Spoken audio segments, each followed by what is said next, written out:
The Orthoglide project. The aim of the Orthoglide project is to define and build a new parallel mechanism for machining applications. This mechanism has 3 degrees of freedom and moves in its Cartesian space with a fixed orientation.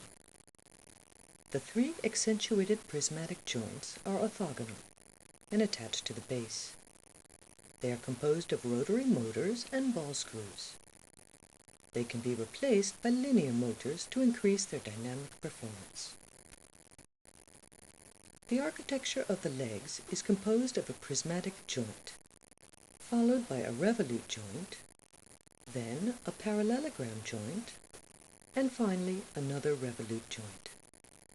The parallelograms are used to fix the orientation of the tool frame. The maximum Cartesian velocity is 1.2 meters per second.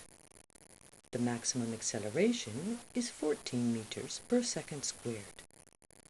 The maximum payload is 4 kilograms. The Cartesian workspace can be represented by a 20 by 20 by 20 centimeter cube. It has an isotropic point where the velocity amplification factor is the same in all directions. The Orthoglide is optimized to have an isotropic configuration within its Cartesian workspace. The joint limits are set so that the variation of the velocity amplification factor is limited throughout the workspace.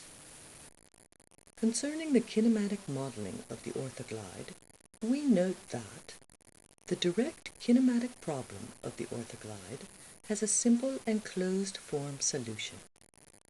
It can be obtained by solving a simple 2-degree equation.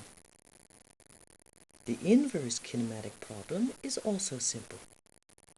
Its solution is unique for the corresponding reachable workspace.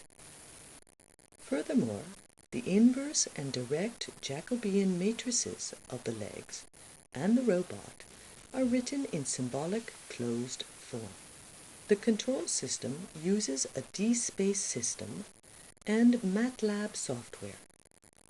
A simplified trajectory generator was developed. Circles and straight lines in space are programmed with a user-friendly interface. Actually, a simple and decentralized PID controller is implemented for each joint. In order to implement the dynamic model in the control system, the identification of the inertia and friction parameters is currently in progress. In the future, this machine will be extended to include 5 degrees of freedom and a more sophisticated trajectory generator.